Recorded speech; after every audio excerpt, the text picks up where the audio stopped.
Someone wants to build walls, but I want to build bridges that connect people and culture, creates empathy and opportunities. Hi everyone, my name is Yingying Li. I'm the founder of Yingfluence. We are a management consulting platform that applies diversity thinking to train and transform executives to connect and lead their brands cross-culturally. We're also your China Green Pass, a faster, better connected, and exclusive path for you to engage with the most important stakeholders, government, media, millennials in China. Oops, a little bit behind this. A little bit about myself. I grew up in a city called Kaifeng with a history of 2,700 years old in central China. It was the capital city of the Northern Song Dynasty when China was 1,000 years ago. And this sign marks the street where I grew up. Can anyone shout out what does it mean? Oh, we have a pretty good audience understand Chinese here. 文化路, the road of cultures, or the cultural road. So I can't leave without talking about cultures, right? Wherever I go, no matter, I live in a couple of different countries before coming to the States. And I found business, companies, and people are facing one particular challenge in common in today's increasingly diverse and increasingly digitalized and globalized world.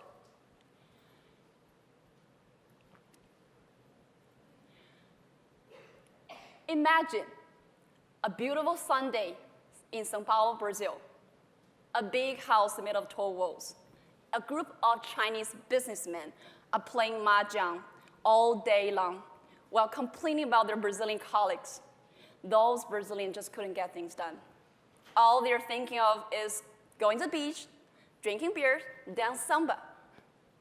Well, they don't know a couple blocks away in the apartment, their Brazilian colleagues are complaining about them as well. What the heck the Chinese are thinking about? Are they just being shy? There's no way to figure out there's a yes or no in our meetings. So frustrated. Clearly, these kind of conflicts we see everywhere, every day in our life, common in Silicon Valley too. So I believe it's more important than ever for us to talk about what we should do, what are the best approaches for our women entrepreneurs and executives. Not only succeed in our own culture, Silicon Valley, but globally.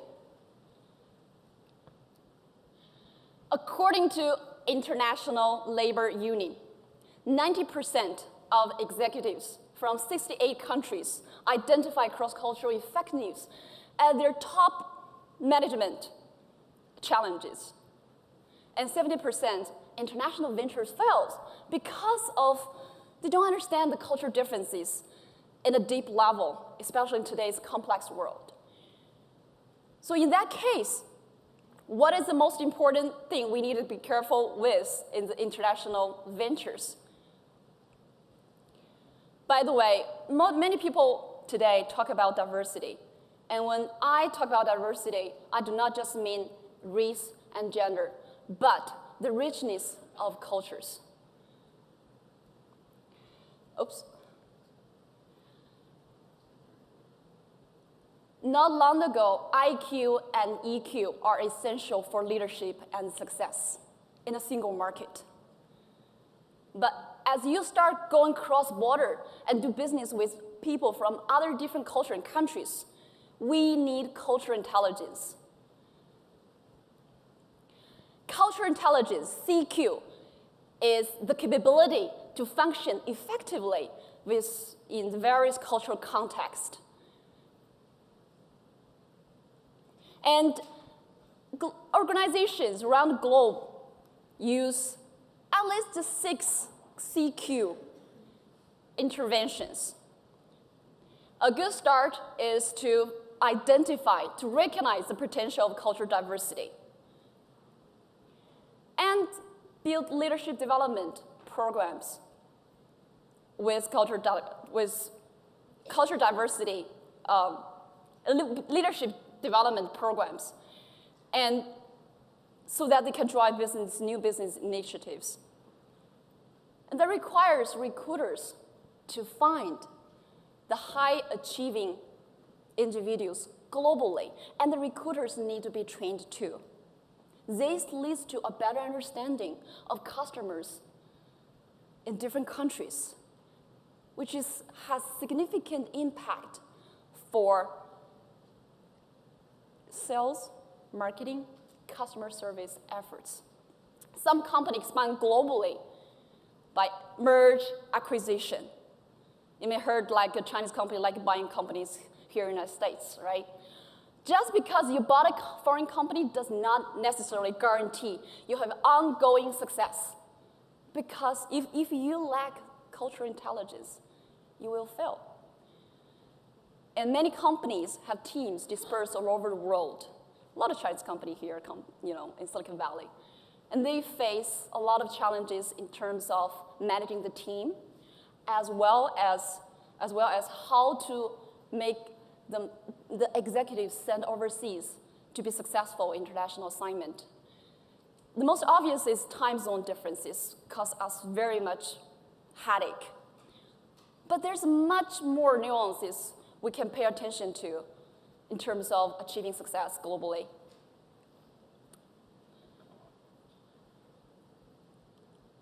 One of the key researchers, Dave Littmer, has 4 key pillars about CQ: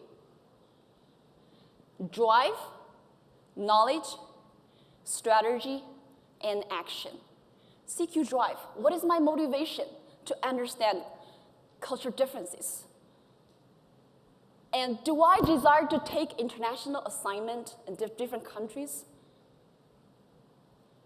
CQ knowledge, if you have the drive in working in China, how do you know that Chinese culture is collectivist, hierarchical, indirect? Well, American culture is individualistic, equality, and direct.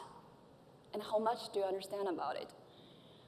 CQ strategy is all about the awareness and capability to plan for effective cultural interactions.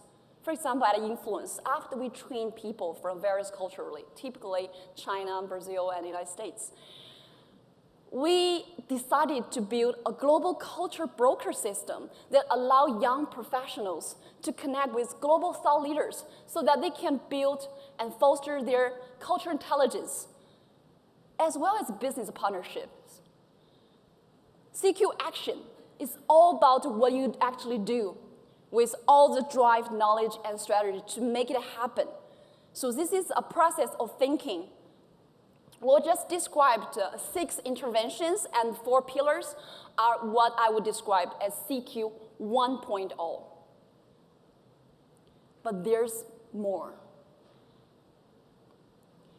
Today, we're living in an increasingly digitalized world. The digitalization in the past few years has been very disruptive in many, many ways. Social media amplified and accelerated our VUC VOCA era. We all have that feeling. Something out of control. We can't take it anymore.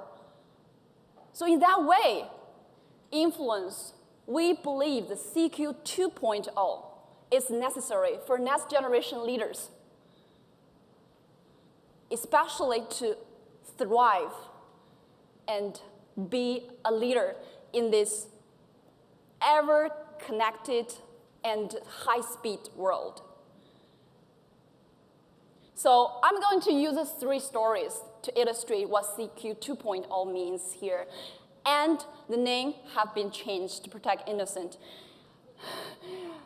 Let's meet Erna, who is a modern thought leader that has sophisticated understanding of how and where she received news, information, and other online content. When she gets up in the morning, instead of passively accepting all the source of content, media, news flood to her. She chooses to curate what she consumes. She's highly aware that in today's era, many channels and algorithms are trying so hard to manipulate and monetize her attention. So in that way, we all know what apps does, right? And what they do with our data. So she is aware with the risks of instant gratification. And being fed content will bypass her rational mind. So from selecting the reputational information from a variety of channels, not just from here in the United States, but also from China, India, and Middle East, all kinds of media, and also to be very critical in consuming content from many apps. She distinguishes between facts and opinion. That is critical for us right now.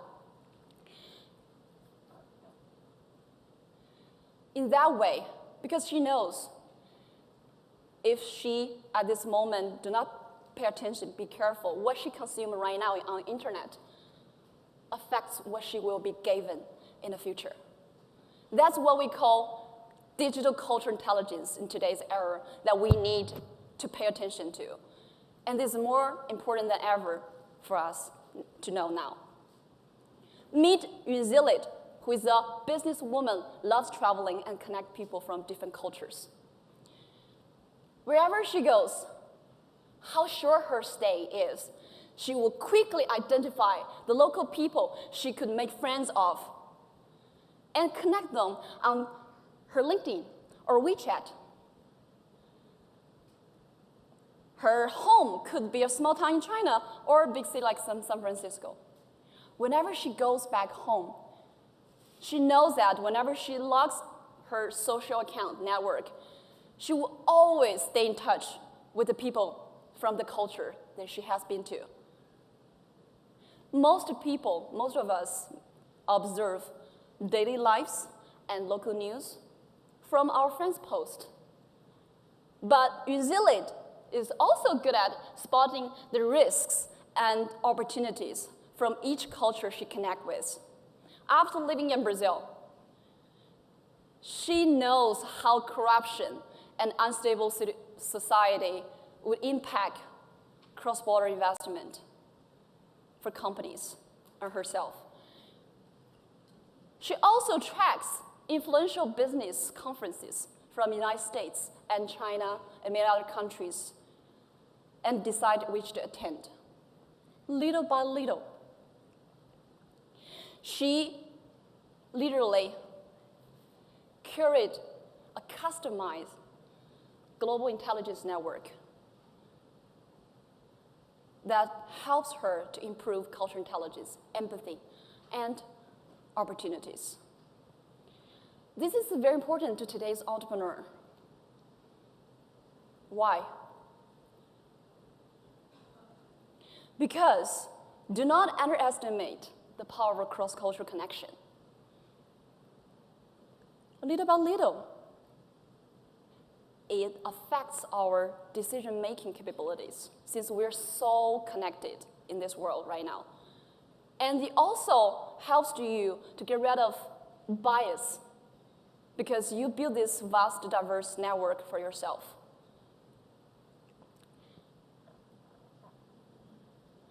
Meet Selena. When she was in her early 20s, she was sent to Brazil to teach a group of business executives who are much older and experienced than her. It feels scary in the beginning. She felt challenged, but eventually she got transformed and was empowered. How? She chose to put her curiosity and courage on the table and learn as much as possible every single time she engaged with people from different generations.